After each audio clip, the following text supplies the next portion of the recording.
To be honest, openly आपको बता रहा हूँ, सारे PHAs में इस्लामाबाद के G8 वाला PHA और G11 वाला PHA, ये दो PHAs ही काम के हैं। ये गेटेड कम्युनिटी है सारी, इसकी इंट्रेंस और एग्जिट पॉइंट एक ही है। हर टाइम वहाँ पे गार्ड जो है वो बैठे हुए होते हैं, एक्टिव बैठे हुए होते हैं। तो उससे मुझे आइडिया हुआ कि यहाँ पे रेंटल पे चीज़ मेरे ख्याल में बिल्कुल ना होने के बराबर आती है।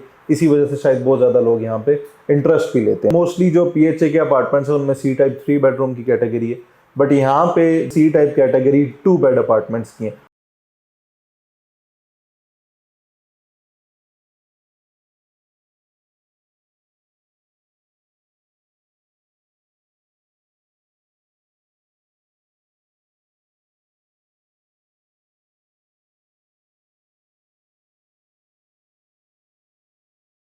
बिस्मिल्लाहिर्रहमानिर्रहीम, अस्सलाम वालेकुम। मैं अवैस रहमान और आप देख रहे हैं मुझे यूट्यूब और फेसबुक पर। अच्छा, काफ़ी ज़्यादा हमें दोबारा से कमेंट्स रिसीव होते रहते हैं। आप लोगों का प्यार है, आप लोगों की मोहब्बत है, उसका तहे दिल से शुक्रगुजार हूँ। काफ़ी ज़्यादा लोगों ने रिक्वेस्ट की कि जी हमें जो गवर्नमेंट के जो सरकारी फ्लैट हैं उनके बारे में मज़ीद वीडियोस बनाएं। अच्छा, मैंने पास्ट में से पहले गवर्नमेंट के जो सरकारी अपार्टमेंट्स हैं उनको लेकर काफ़ी ज़्यादा वीडियोस बनाई। सबसे ज़्यादा लोगों ने इंटरेस्ट शो किया G11 मरकज़ को लेकर, और लोगों ने हमसे रिक्वेस्ट की कि G11 के अंदर ही हमें मज़ीद भी कोई अपॉर्चुनिटी मिल सकती है। तो आज की वीडियो स्पेशली जी दोबारा से अगेन PHA के अपार्टमेंट्स को लेकर है, सरकारी अपार्टमेंट्स को लेकर है। ज़्यादा लोग मेरे ख्याल में सरकारी अपार्टमेंट्स में इस वजह से भी ज़्यादा इंटरेस्ट लेते हैं। एक तो ये प्राइसेस में कंपैरेटिवली प्राइवेट बिल्डर्स के कम होते हैं। सेकेंडली, इसमें मेरे अंदाजे के मुताबिक लोग ज़्यादा सेफ एंड सिक्योर फील करते हैं, क्योंकि प्राइवेट बिल्डर जो है ना उसकी कोई पकड़ नहीं है, इस मुल्क में कानून वैसे ही नहीं है। तो चलो सरकार के अपार्टमेंट्स हैं तो सरकारी अपार्टमेंट्स का फ़ायदा ये भी हो जाता है कि आपने उनको गिरवी रखवाना हो बैंक से तो आप बैंक से लोन भी ले सकते हैं, और वैसे भी उनकी जो रीसेल है वो भी कंपैरेटिवली प्राइवेट बिल्डर्स के जो अपार्टमेंट्स होते हैं उनमें ज़्यादा होती है। अच्छा जी, ये अपार्टमेंट्स हैं कौन से, इनके अंदर कौन कौन सी फैसिलिटीज़ हमें मिलेंगी, इसकी लोकेशन क्या है, मरकज़ से कितने डिस्टेंस पर है, सेंटोरो से कितने डिस्टेंस पर है, सरीना से कितने डिस्टेंस के ऊपर है, मोटरवे से कितने डिस्टेंस के ऊपर मौजूद हैं, यहाँ पे अंदर ये अपार्टमेंट्स लिवेबल हैं या नहीं, कितनी फैमिलीज़ रह रही हैं यहाँ पे, इसकी रेंटल वैल्यू क्या है, इसकी प्राइसेस क्या हैं, और मेरी तरफ से रिकमेंडेड है या नहीं। इन सारे मौज़ूआत को आज भी हम इस वीडियो में कवर करेंगे। तो जनाब, वीडियो आज के अगेन बहुत इंटरेस्टिंग होने जा रही है। तो वो लोग जो मेरे चैनल पर नए हैं सबसे पहले चैनल को सब्सक्राइब कर लें, और अगर वीडियो अच्छी लगे तो लाइक और कमेंट करके ज़रूर बताया करें।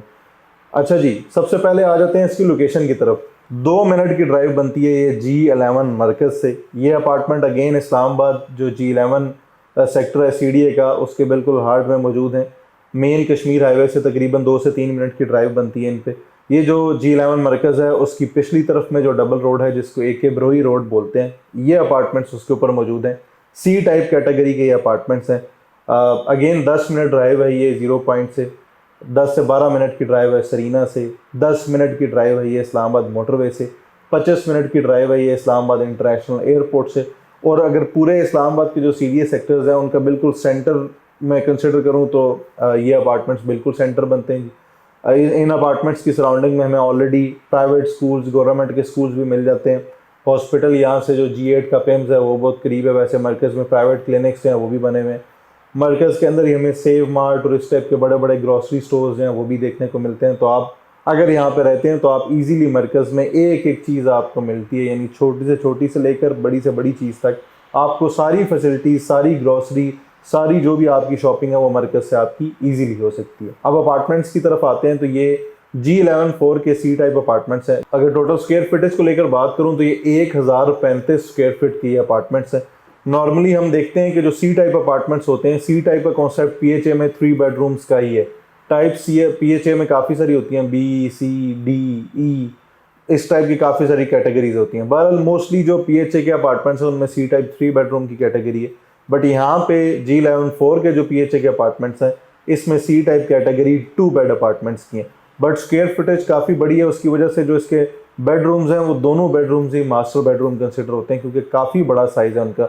मेरे अंदाजे के मुताबिक 15 बाई 14 का इसका एक रूम बनता है, 15 बाई 14 फीट का एक बेडरूम है इसका। इसी तरह लाउंज के एरिया भी काफ़ी है। अगर अपार्टमेंट्स के अंदर का हाल आपको बताऊं तो जैसे ही हम अपार्टमेंट में एंटर होते हैं, एंटर होते साथ हमें लेफ़्ट तरफ में जो है वो एक बेडरूम मिल जाता है। स्ट्रेट सामने जाएं तो हमें एक बड़ा साइज़ का अच्छा खूबसूरत साइज़ का लाउंज मिल जाता है। एंटर होते साथ राइट साइड पे हमें इसका किचन मिलता है। जिस तरह आप लोगों को पता है PHA के अंदर हमेशा किचन होगा तो प्रॉपर वो ओपन कॉन्सेप्ट नहीं होगा, किचन प्रॉपर अलग से जो है वो उसकी दीवारें बनाकर और अंदर कैबिनेट्स इंस्टॉल करके, क्योंकि ये पुराने पीएचए हैं, पुराने पीएचएस के अंदर आपको वार्डरोब्स भी इंस्टॉल हुई हुई मिलती हैं, किचन कैबिनेट्स भी इंस्टॉल हुए हुए मिलते हैं। इस पीएचए की खूबसूरती को लेकर अगर बात करूँ, टू बी ऑनेस्ट ओपनली आपको बता रहा हूँ, सारे पीएचएस में इस्लामाबाद के G8 वाला पीएचए और G11 वाला पीएचए, ये दो पीएचएस ही काम के हैं, ये दो पीएचएस रहने वाले हैं। क्योंकि देखिए जब किसी की फैमिली ने भी मूव करना ना वहाँ पे, तो उनको वहाँ पे एक सिक्योरिटी चाहिए, इन्वायरमेंट बेहतरीन चाहिए, गार्ड्स एक्टिव बैठे हुए नज़र आने चाहिए, बिजली पानी गैस ये सारी सहूलियात जो है यहाँ पे मिलनी चाहिए। तो ये सारी सहूलियात जो हैं वो यहाँ पर भी मौजूद हैं। तो इसी तरह हम लाउंज से ही एक तरफ में हमें एक बड़ा खूबसूरत बैल्कनी मिलती है और दूसरी तरफ में हमें जो सेकंड बेडरूम है वो मिलता है। वॉशरूम्स की बात करूँ तो एक बेडरूम के साथ जो है वो हमें अटैच वॉशरूम मिलता है, दूसरे बेडरूम का जो वॉशरूम है वो हमें लाउंज में ही कॉमन मिलता है। तो दो वॉशरूम्स हैं इसके अंदर, दो बेडरूम्स हैं, प्रॉपर किचन बना हुआ है, प्रॉपर टीवी लाउंज है, उसके साथ एक हमें जो है वो बैल्कनी भी देखने को मिलती है। अच्छी साइज़ की बैल्कनी, ऑलमोस्ट 2 चेयर्स और एक छोटा कॉफ़ी टेबल जो है वहाँ पे इंस्टॉल किया जा सकता है। अब अगर फैसिलिटीज़ को लेकर बात करूं यहाँ पे, तो फैसिलिटीज़ में पानी बिजली गैस तो ऑलरेडी यहाँ पे मौजूद है। जो पानी है वो सप्लाई का मिलता है, बहुत सारे लोगों ने बोर भी किया हुआ है, बिजली भी यहाँ पे है ऑलरेडी और गैस भी यहाँ पर है। उसके साथ साथ मस्जिद जो है वो इस गेटेड कम्युनिटी के अंदर है। फिर ये जो पीएचए के अपार्टमेंट्स हैं AK ब्रोई रोड के ऊपर, ये गेटेड कम्युनिटी है सारी, इसकी एंट्रेंस और एग्जिट पॉइंट एक ही है। हर टाइम वहाँ पे गार्ड जो है वो बैठे हुए होते हैं, एक्टिव बैठे हुए होते हैं। उसके साथ साथ मिनी मार्केट भी छोटी सी इसी के अंदर मौजूद है जी। पार्किंग हर गाड़ी वाले ने यहाँ पे ये किया हुआ है कि जिसको जो जगह मिली है उसने वहाँ पे अपना टेम्प्रेरी शेड जो है वो बना लिया और उसका मालिक बना हुआ है। तो यहाँ पे मोस्टली जो पार्किंग्स हैं वो ऐसी हैं, जिसने पहले आके जगह मान ली वो जगह उसकी है, उसके ऊपर उसने अपना टेम्प्रेरी शेड जो है वो बना लिए, अब वो पार्किंग उसकी है।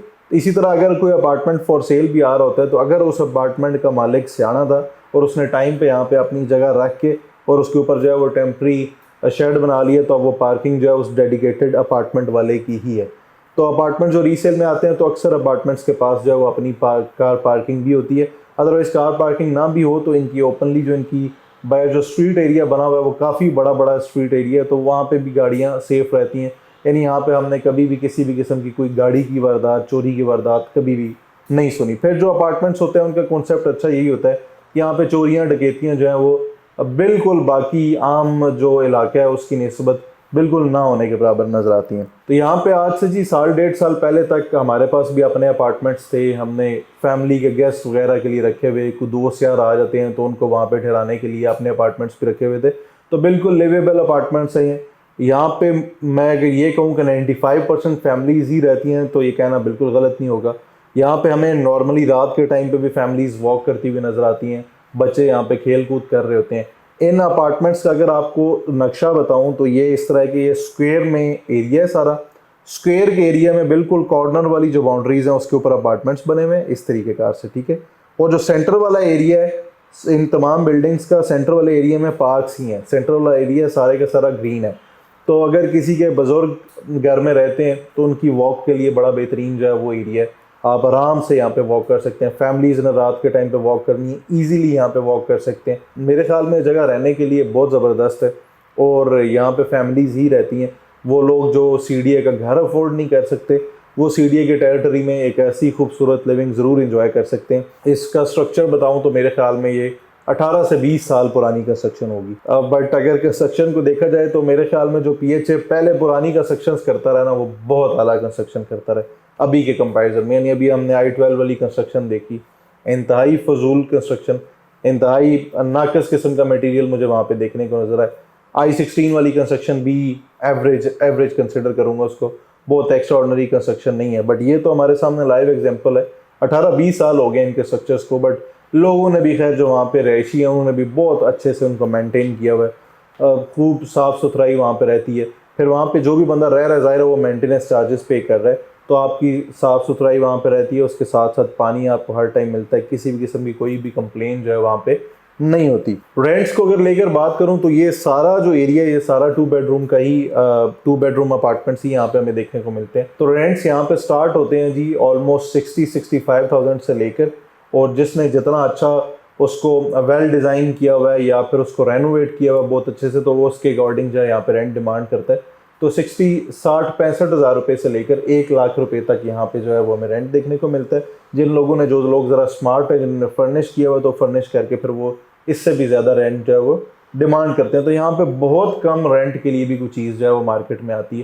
यानी मैं आपको अपना बता रहा हूँ, हमने अपना अपार्टमेंट ज़ाती अपना रखा हुआ था, तो वो हमसे कितने सारे लोग जो हैं वो रेंट पर लेना चाह रहे होते थे, बट हमने रखा हुआ अपने लिए था तो हमने कभी दिया नहीं। तो उससे मुझे आइडिया हुआ कि यहाँ पे रेंटल पे चीज़ मेरे ख्याल में बिल्कुल ना होने के बराबर आती है। इसी वजह से शायद बहुत ज़्यादा लोग यहाँ पे इंटरेस्ट भी लेते हैं। प्राइसेस को लेकर अगर बात करूँ तो यहाँ पे जो 2 बेड का अपार्टमेंट है वो 1,70,80,00,000 रुपए से लेकर 2,60,00,000 2,70,00,000 रुपए तक का भी यहाँ पे 2 बेड का अपार्टमेंट है। क्योंकि यहाँ पे बहुत सारे लोगों ने बड़े ज़बरदस्त किस्म के अपार्टमेंट्स जो हैं वो रेनोवेट किए हैं। फिर ये जो प्राइसेस मैंने आपको बताई हैं, प्राइसेस फ्लक्चुएट करती हैं सिर्फ इसके फ्लोर की वजह से। यानी अगर कोई ग्राउंड फ्लोर या फर्स्ट फ्लोर पर है तो वो ज़रा एक्सपेंसिव होगा, सेकंड और थर्ड पर जो है वो फिर ज़रा थोड़ा सा कम हो जाता है। ये सारे जितने भी अपार्टमेंट्स हैं ये सारे G+3 पर बने हुए हैं, यानी ग्राउंड फ्लोर है, फर्स्ट फ्लोर है, सेकंड फ्लोर है, थर्ड फ्लोर है। इनके अंदर किसी भी किस्म की लिफ्ट इंस्टॉल नहीं होती। मेरे ख्याल में थर्ड फ्लोर तक लिफ्ट की शायद ज़रूरत भी नहीं पड़ती। बहरहाल जो ग्राउंड फ्लोर और फर्स्ट फ्लोर है वो कंपैरेटिवली बाकियों के थोड़े से ज़्यादा एक्सपेंसिव होते हैं, इसी वजह से उसमें जो रेंटल वैल्यू है वो भी ज़्यादा होती है। तो इसमें लोगों ने बहुत ज़बरदस्त, यानी लोगों ने imported tiles, imported ceiling, imported और उसके अंदर विंडोज़, डोर्स, हर तरह का लोगों ने इसके अंदर शशके वाली जगह जो है वो अपने लिए बनाई हुई है। और यहाँ पे उसके साथ साथ सोने पे सुहागा, रीसेल इसकी बहुत स्ट्रांग है। बहुत कम नादर शादर जो है यहाँ पे चीज़ बिकने के लिए आती है। एक चीज़ आती है और 8 खरीदार होते हैं एक टाइम पे। तो यहाँ का हाल ये है। वाल जी, उम्मीद है आप लोगों के लिए वीडियो काफ़ी ज़्यादा इन्फॉर्मेटिव साबित हुई होगी। किसी भी किस्म की इन्फॉर्मेशन के लिए दिए गए नंबर पर मुझसे कांटेक्ट भी कर सकते हैं। मेरी टीम आप लोगों के लिए सर्व करने के लिए 24/7 अवेलेबल है। नंबर ऑलरेडी आप लोगों की स्क्रीन के ऊपर चल रहा है। उसके अलावा भी G11 के अलावा भी अगर आप लोग गिरदोनवा में भी इंस्टॉलमेंट के ऊपर अपार्टमेंट्स लेना चाहते हैं, इंस्टॉलमेंट्स पर प्लॉट्स लेना चाहते हैं, तो हमारी टीम ऑलरेडी इस्लामाबाद, अटक, लाहौर के अंदर आप लोगों के लिए बैठी हुई है। हम ऑलरेडी अल्हम्दुलिल्लाह पिछले 6-7 सालों से पाकिस्तान की आवाम, स्पेशली ओवरसीज़ पाकिस्तानीज़ हमारे, क्योंकि 6500+ क्लाइंट्स हैं, तो हम उनको ऑलरेडी सर्व कर रहे हैं। तो आप लोग भी हमारी क्लाइंटेज में शामिल हो सकते हैं और हमारी सर्विसेज जो है उनको अवेल कर सकते हैं। तो आज तक लेते हैं जनाब। जज़ाकल्लाह खैर, फ़ी अमान अल्लाह, अपना ख्याल रखिए। अल्लाह हाफ़िज़।